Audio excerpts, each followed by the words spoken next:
Pacul itu adalah nyipatake barang kang mecucul. Ada yang bilang nyipatake barang yang muncul, menyingkirkan yang jelek-jelek. Jadi dalam hidup kita harus punya pacul, harus punya mekanisme untuk menyingkirkan nafsu, menaklukkan yang jelek-jelek.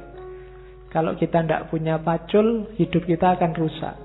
Karena kejelekan pasti datang. Apakah itu pikiran jelek, niat jelek, keinginan jelek. Kalau kita tidak punya mekanisme menyisihkan yang jelek, maka hidup kita akan rusak. Kita harus punya pacul.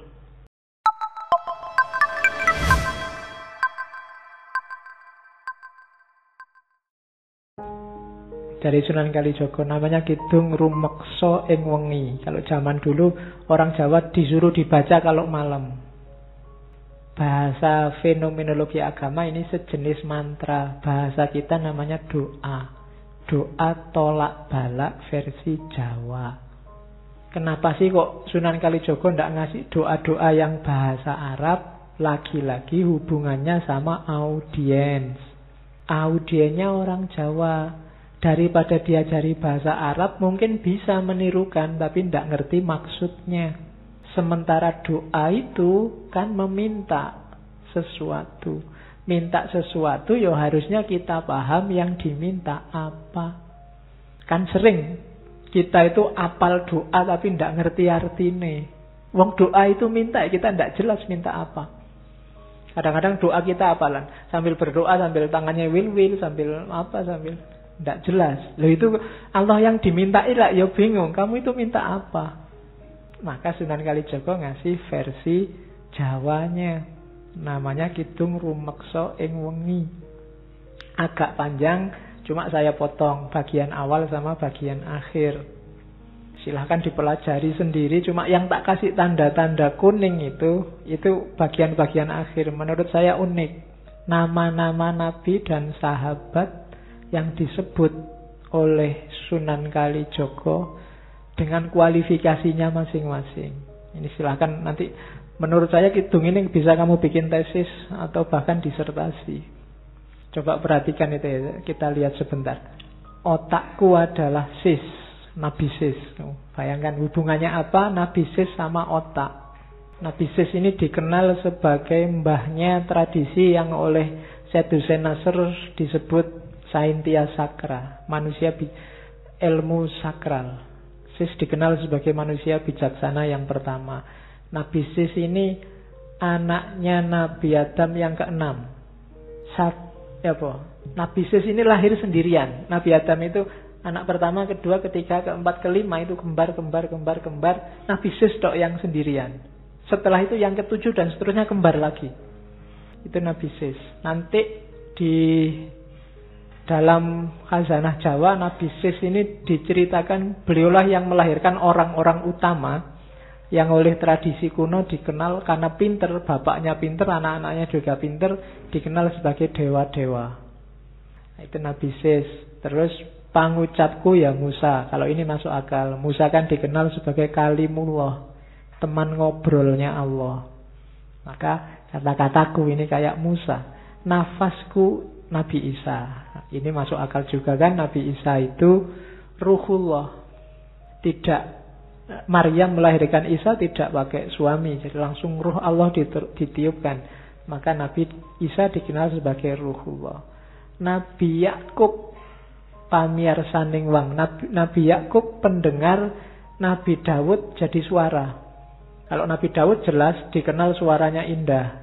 Kalau Nabi Yakub itu orang yang pada akhirnya nanti diceritakan buta tapi waskito. Meskipun diceritain oleh anak-anaknya bahwa Nabi Yusuf begini begitu dimakan oleh serigala macam-macam, tapi beliau waskito. Andalannya pendengarannya karena selalu nyambung dengan Allah, selalu mendengarkan. Kalau bahasa Jawanya sasmito gaib. Nabi Ibrahim nyawaku. Ini hubungannya sama Nabi Ibrahim itu nyawanya kayak rangkap. Sudah dibakar seperti itu tapi masih bisa hidup lagi. punya vitalitas hidup yang luar biasa, semangatnya mencari kebenaran luar biasa. Maka Nabi Ibrahim nyawaku. Nabi Sulaiman, bukan, tulisannya memang Sulaiman ya. Ya, jadi Sulaiman disebutnya Sulaiman. Itu yang bikin Ustadz Fahmi Basa yang dari Jakarta itu menganggap bahwa Sulaiman ini dari asal kata Sulaiman, dan Candi Boko itu istana Ratu Balkis yang singgasananya satu diambil oleh pengawalnya Nabi Musa, dan singgasana itu jatuh sekarang jadi Borobudur. Nabi Musa dikenal sakti, ngomong sama binatang, bisa menaklukkan angin dan macam-macam. Maka Nabi Sulaiman kesekten mami. Nabi Yusuf yang paling cakep. Nabi Yusuf rupeng wang, rupaku Nabi Yusuf. Bacalah mantra ini, siapa tahu kamu jadi ganteng. Ya. Loh, kan ada khasiatnya sendiri-sendiri itu setiap kalimat itu. Mantra itu kan semacam punya daya sugestif yang bisa mempengaruhi hidup kita. Makanya orang dulu sangat takut dengan ngomong jelek, karena ngomong jelek yang mempengaruhi hidupmu jadi jelek. Idris ing rambutku. Nabi Idris ada di rambut. Rambut itu fungsinya apa? Untuk melindungi kepala, melindungi otak. Juga bikin kamu ganteng. Dan Idris memainkan fungsi itu, karena Idris dikenal sebagai teknisi, ilmuwan pertama. Ilmu yang melindungi hidup kita. Itu Idris. Ali Abu Bakar Umar Utsman. Ali kulitnya, Abu Bakar darahnya, Umar dagingnya, Utsman tulangnya. Teladanilah dari 4 khalifah ini dengan karakternya masing-masing dalam hidupmu. Seraplah etos religius keberagamaan mereka. Ali di kulit, Abu Bakar di darah, Umar di daging, dan Utsman di tulang. Sumsumnya Fatimah, Siti Aminah Bayuning Angga. Ini semacam ngomong jasmaniah sama rohaniah. Sumsum itu kan semacam pendukung hidup dayanya. Itu mirip kayak Fatimah. Dan jasmaniah, Ibunda Aminah itu jasmaniahnya lah yang mendukung rohani. Beliaulah yang jadi pelantaran lahirnya Nabi Muhammad. Maka Ayub jadi ususnya. Nabi Ayub itu ususnya dawa kalau bahasa Jawanya. Tangguh sekali. Dapat cobaan seberat itu masih bisa ngatasi. Maka Ayub ing ususku. Nabi Nuh ing jantungku. Nabi yang 900 tahun lebih dakwah dan tidak putus asa. Sampai dikenain bencana banjir luar biasa. Punya daya hidup yang luar biasa. Maka Nabi Nuh ada di jantungku. Nabi Yunus adalah ototku. Nabi Yunus punya kekuatan yang dahsyat untuk bertahan di dalam perutnya ikan. Itu maka Nabi Yunus dianggap manifestasi kekuatan jasmaniah ototnya. Terus mataku Muhammad Nabi, yang ngerti mana benar mana salah. Itu pedoman kita hanya Nabi Muhammad. Pamuluku Rasul. Ini agak dibedakan ya, Muhammad sama Rasul. Muhammad sebagai manusia dan Muhammad sebagai Rasul. Kalau sebagai Rasul, levelnya lebih tinggi dari manusia. Mereka yang bisa komunikasi langsung dengan Allah. Makanya Muhammad Rasulku, dan semuanya itu di bawah naungan Adam dan Hawa. Sumbernya manusia semua dari sana. Dan kalimat terakhirnya, sampun pepak sak katai para nabi dadiya sarira tunggal.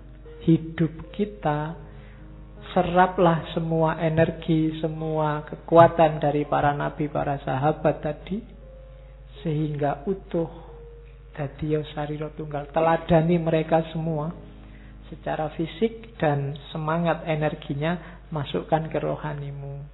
Utekmu Sis, kata-katamu Musa, rohmu Isa, pendengaranmu Yakub, suaramu Daud, nyawamu Ibrahim, dan seterusnya.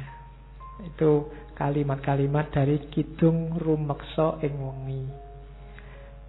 Saya tidak tahu kalau kalian baca ini ampuh apa enggak, karena kalian pinter Orang pinter itu biasanya gampang ragu-ragu. Dan orang ragu-ragu itu ndak ampuh. Ya, susah. Kenapa orang biasa lebih gampang sakti? Karena mereka yakin. Keyakinan. Bahkan saya yakin kamu berdoa pun mungkin, kenapa doamu jarang dikabulkan? Karena kalau kamu berdoa keyakinanmu nggak full. Kamu nggak berani berdoa, ya Allah semoga aku lulus kumlot.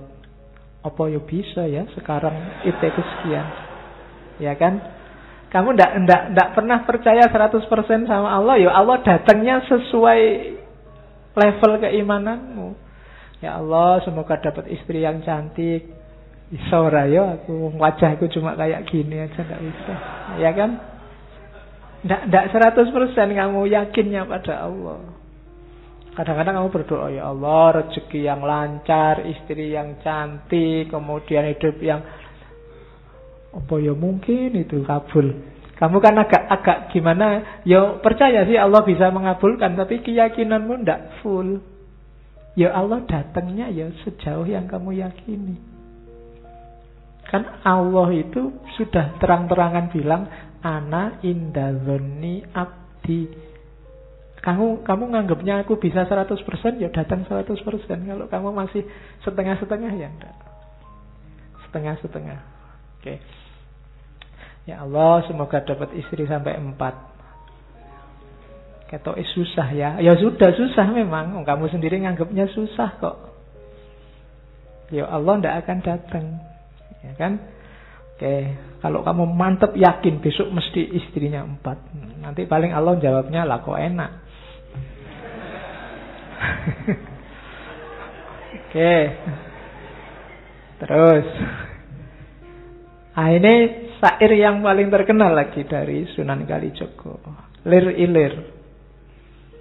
Ya, lir ilir jangan diartikan ilir-ilir kipas-kipas ya. Ya, itu carilah terjemahannya banyak. Ini teks yang sangat terbuka. Menurut saya canggihnya Sunan Kalijogo. Orang bisa menafsirkan kemanapun sesuai posisinya masing-masing. Tembang ini. Lir ilir itu kayak nggugah orang. Ngelilir kalau bisa jawab. Ngelilir itu kan tangi. Lir ilir itu kayak tangio. Bangunlah. Bangkitlah. Tandure wis sumilir. Tanamannya sudah mulai tumbuh. Tak ijo royo-royo, tak sengguh kemanten anyar. Segar sekali, warnanya hijau. Membahagiakan sekali. Kayak bahagianya pengantin baru. Oh itu kan tafsirnya bisa macam-macam. Bangunlah. Sekarang situasinya sudah mendukung. Nah itu kan bisa kamu masukkan siapa saja. Kayak kamu, mahasiswa aktiflah, nulislah. Fasilitasnya sekarang banyak, itu juga bisa. Pemimpin, ayo bangkit. Ini sekarang apa-apa sudah mudah. Itu bisa, siapa saja bisa masuk ke situ. Lir ilir, tandune wis sumilir, tak ijo royo-royo, tak sengguh temanten anyar. Jadi, ayo kita bangkit. Sekarang situasinya sudah memungkinkan. Fasilitasnya sudah lengkap nih. Terus, cah angon, penek no blimbing kui. Lunyu-lunyu penek no, kanggo mbasuh dodotiro. Nah ini cah angon itu juga bisa siapa saja, termasuk dirimu sendiri. Kullukum ro'in, setiap orang adalah pemimpin, setiap orang adalah cah angon. Paling tidak kamu sedang angon dirimu sendiri. Penek no belimbing kui. Ibaratnya pakai belimbing ya. Banyak keutamaan-keutamaan yang memang jumlahnya 5. Rukun Islam, Pancasila. Banyak yang isinya 5. Bahkan sebelum ada Pancasila Indonesia itu kan ada di Jawa dulu Pancasilanya Buddha. Itu juga isinya mirip kayak Ten Commandment-nya, 10 perintah Tuhannya Musa, jangan membunuh, jangan bohong dan macam-macam. Itu juga blimbing. Lunyu-lunyu penekno kanggo basuh dodot iro. Meskipun licin harus kamu panjat. Meskipun susah, keutamaan-keutamaan itu harus kita panjat. Kanggo basuh dodot ira, untuk membersihkan, untuk mencuci baju kita. Ya, baju itu ibarat dari diri kita, untuk membersihkan diri kita. Wahai para pemimpin, termasuk pemimpin dirimu sendiri, naiklah, panjatlah belimbing itu, lakukanlah keutamaan-keutamaan itu, jalankan yang baik-baik itu meskipun susah. Untuk apa? Untuk membersihkan dirimu, untuk membersihkan diri kita. Kenapa sih harus dibersihkan? Dodot iro, kumitir bedah ing pinggir. Dondomono jelumatono kanggo sebo mengkusure. Ya, dodot itu baju. Ya, tadi kita artikan diri. Bajumu itu kan dodot iro, itu robek pinggirnya. Dodot itu kalau Jawa mungkin lebih ke jarit. Orang Jawa itu kan meskipun laki-laki dulu kan bawahnya pakai jarit. Bajumu itu sekarang sedang sobek pinggirnya, ndak utuh. Ya karena nafsu. Maka jahitlah, rawatlah biar bagus. Untuk apa? Untuk sebo mengkusuri. Sebo itu menghadap. Sebo kalau orang Jawa menghadap ke raja, menghadap ke orang yang dimuliakan, itu sebo. Untuk biar gak malu kalau ketemu Tuhan, jahitlah bajumu, perbaiki dirimu. Mumpung padang rembulane, mumpung jembar kalangane. Mumpung masih jelas, masih terang mana benar, mana salah. Mumpung kesempatan itu datang. Mumpung tandure wis sumilir, tak ijo royo-royo, tak sengguh maten anyar. Ayo melakukan suluk, memanjat belimbing, meskipun lunyu. Dan terakhir, ya sura'o surah iyo. Ini surah itu disuruh bilang, sudah ya, sudah tak kasih tahu, ayo bilang iya. Jangan bilang tidak. Karena ini memang tugas kita sebagai manusia. Surah, oh surah, iya, kalau ada perintah yang baik, iya kan. Jangan ditidakkan, jangan didiskusikan kelamaan, gak jalan-jalan. Ayo diiyakan aja terus dijalani. Yo surah, oh surah, iya. Ini teks yang terbuka, bisa masuk kemana-mana dan pada siapa saja. Itu lir-ilir. Ini nasihat Sunan Kalijogo pada Sunan Tembayat. Sunan Tembayat itu mantan Bupati Semarang zaman itu. Saya ambil karena terkenal juga, sering disebut orang. Jadi urip iku nang dunyo tan lami. Umpamane jebeng menyang pasar, jebeng itu engkau, sekiranya engkau ke pasar, tan langgeng ning pasar bae. Tan wurung nuli mantuk, mring wismane sangkane uni. Jadi hidup di dunia ini tidak selamanya. Hidup di dunia ini kayak kita pergi ke pasar. Ya seneng sih, di pasar itu ada macam-macam. Yang kita butuhkan ada. Tapi tan langgeng ning pasar bae, kita tidak akan selamanya ada di pasar.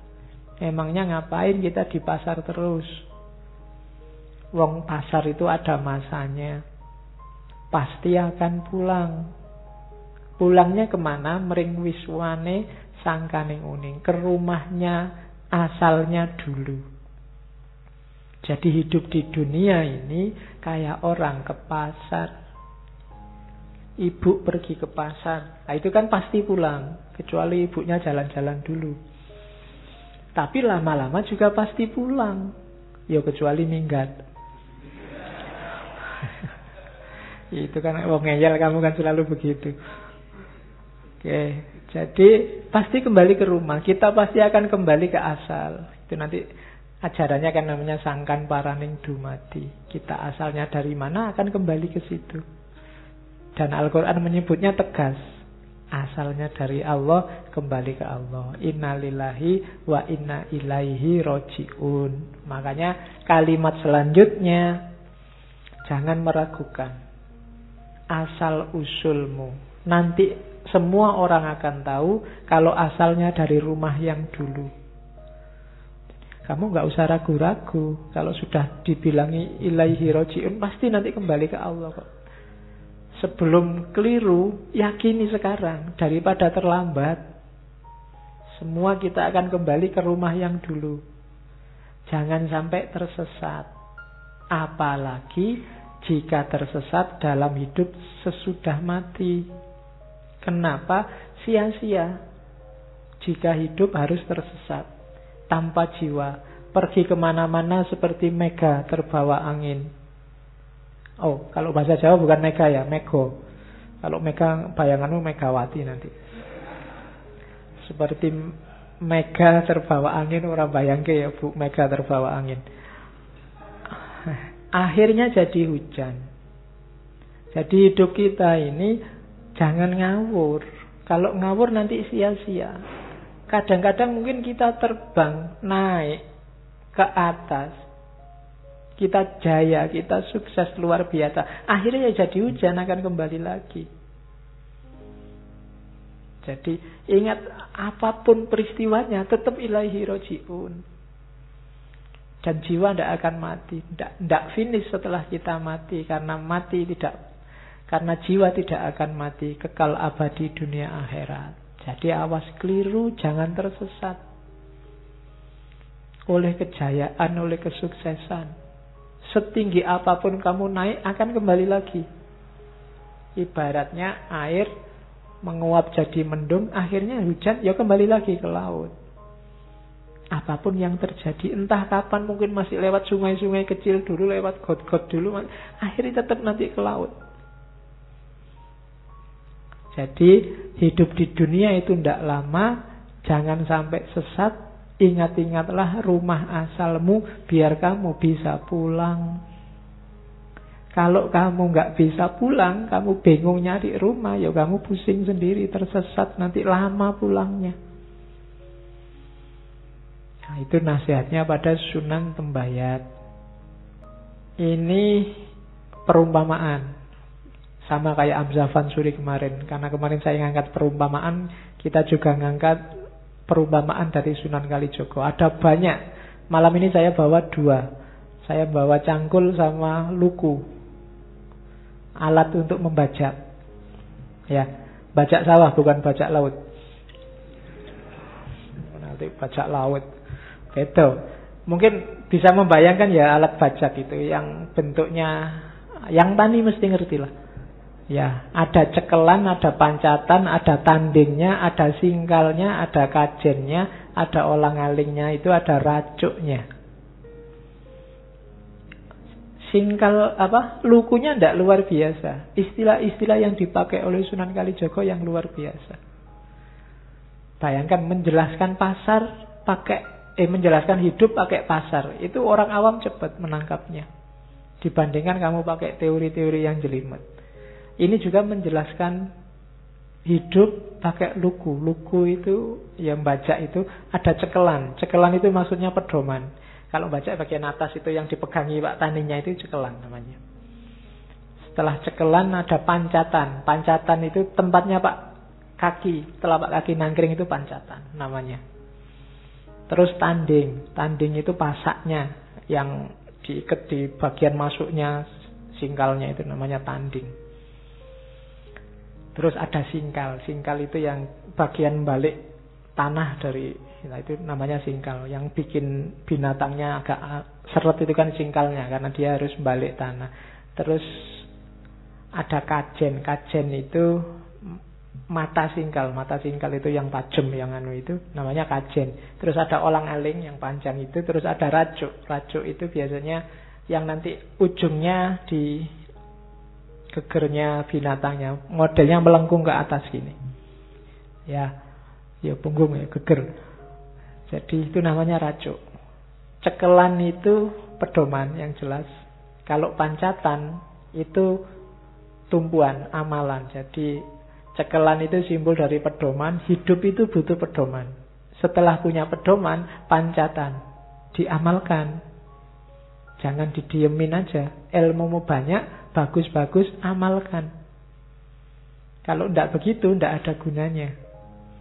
Nah, semakin luas wawasanmu, butuh tanding. Tanding itu, ada banyak alternatif. Bisa ini, bisa itu. Pilihlah yang paling tepat. Jangan sampai keliru. Karena kalau keliru nanti tersesat. Nah, itu tanding namanya. Terus ada singkal. Singkal itu sing sugih akal. Sing sugih akal itu ya. Akalmu harus jalan dong, kreatif. Jadi jangan mandek, jangan manutan aja. Itu singkal. Nanti ada filosofinya lebih panjang. Bagaimana tanah itu dibalik. Yang tidak kreatif, yang mati ditaruh di bawah, yang subur ditaruh di atas. Jadi kalau kamu tidak kreatif, kamu akan dibalik oleh singkal. Kamu akan ditindas oleh orang-orang yang kreatif, yang akalnya jalan. Itu singkal.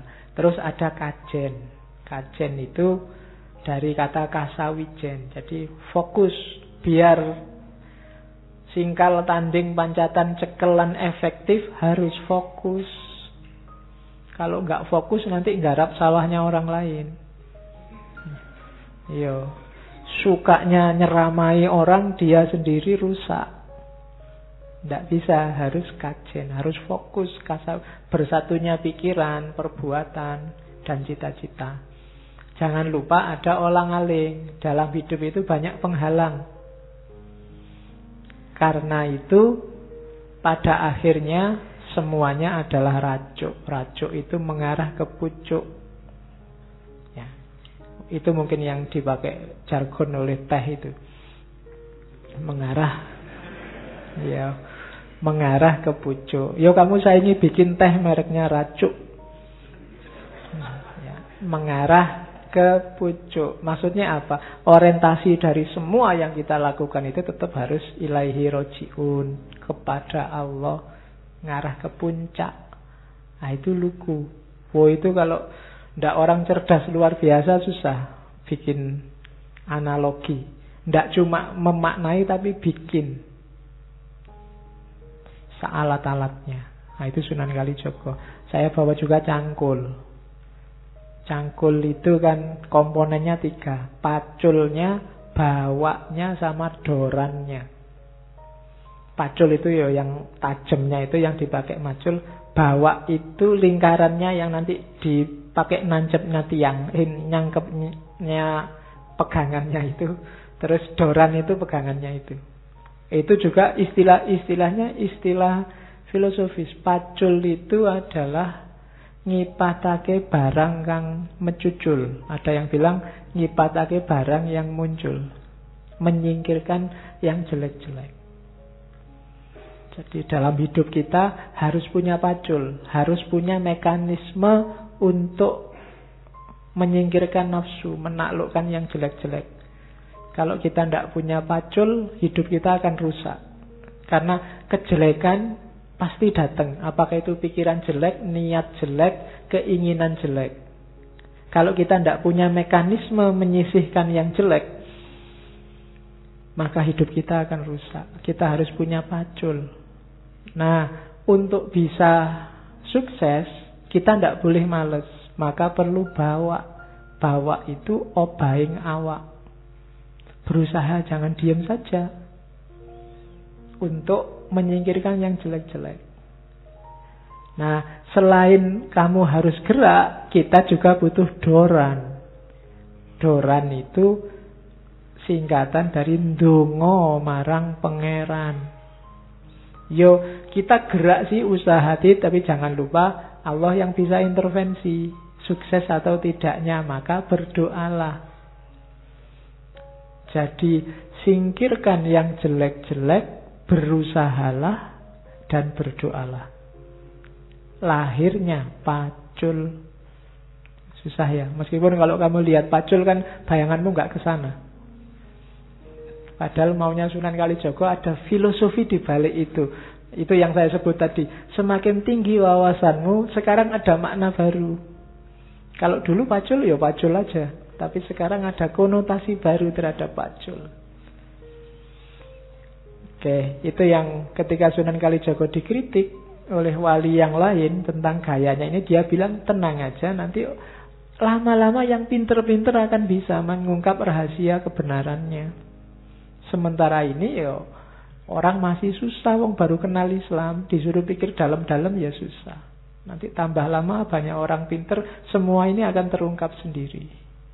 Nah, itu Sunan Kalijaga. Kalau ini panjang, perumpamaan pohon kelapa. Itu perumpamaan yang lain ya. Saya baca cepet-cepetan, tidak saya terjemahkan, tak jelaskan artinya aja. Lamun siro menek, ojo menek ondo. Awit lamun siro menek ondo, siro ance-ance untu, lan tekan dhuwur, siro ketemu alam suwung. Ini kalimatnya bagus. Kalau engkau naik, jangan naik tangga. Karena kalau engkau naik tangga, kamu melewati anak tangga demi anak tangga, sampai di atas kamu hanya ketemu kekosongan. Gak dapat apa-apa. Mungkin tinggi posisimu, tinggi derajatmu, tapi kamu gak dapat apa-apa. Itu naik tangga. Tangga itu kan puncaknya gak ada apa-apanya. Jangan sampai aktivitas kita, jadi apapun posisi kita naik tangga. Karirnya meningkat, status sosialnya semakin tinggi, tapi hampa, tidak ada apa-apa, tidak ada maknanya. Hidupnya muter aja. Muter itu dalam arti ya kerja, makan, bikin rumah bagus, nanti mati diwariskan ke anaknya, anaknya juga begitu, kerja, makan, dapat. Jadi anaknya terus. Kalau yang ini ditanya, sampean kerja keras Pak, demi anakku. Nanti anaknya juga kerja keras juga, demi anakku juga. Lu kapan berhentinya? Kekosongan, tidak ada makna. Bukan berarti nggak boleh demi anaknya. Tidak apa-apa aku sengsara, aku bodoh juga tidak apa-apa, yang penting anakku pinter. Anaknya nanti juga gitu juga. Aku bodoh ya ora apa-apa, yang penting anakku pinter. Nanti anaknya juga begitu. Nah, itu. Kayak kamu kan juga gitu, wah filsafat susah, tapi penting, besok anakku lah belajar filsafat. Jadi anakmu juga gitu, susah filsafat. Anakku aja lah. Lah kapan sing pinter filsafat sapa terusan? Ya kan? Mungkin kamu naik tinggi, tapi kamu naik tangga yang akhirnya kehampaan. Naiklah kelapa. Oke. Nanging lamun sira menek wit galinggang. Wit galinggang itu kelapa. Sira bakal ngelewati tataran lan ngerangkul wit galinggang. Tekan dhuwur sira ketemu apa? Sira bakal ketemu woh. Ya wohe galinggang. Jadi kalau kamu naiklah kelapa sampai di atas, buahnya ada jelas. Dan ada tatarannya buahnya itu. Saya ringkas ya. Buahnya itu diawali dari manggar. Setelah manggar ada bluluk, terus cengkir, terus degan, terus kelopo. Ada levelnya. Kematangan ilmu, kematangan beragama, kematangan hidup itu harus step by step sesuai levelnya sampai puncak. Di luarnya perangan jobo siro ketemu apa? Ada tepes, wateke enteng, masuk ke dalam lagi ada bathok, masuk ke dalam lagi ada apa? Degannya, masuk ke dalam lagi ada airnya. Bahkan masuk ke dalam air ada lagi rasanya. Degan itu kan itu. Di luar bathoknya yang keras, di balik bathok ada dagingnya, di balik daging ada airnya, di balik air ada rasanya. Masuk lagi ke dalam rasa, siro akan ketemu janur. Kelapa itu kalau kalian naik ke puncak, di sana akan ada janur. Janur itu apa? Singkatan dari jati ning nur.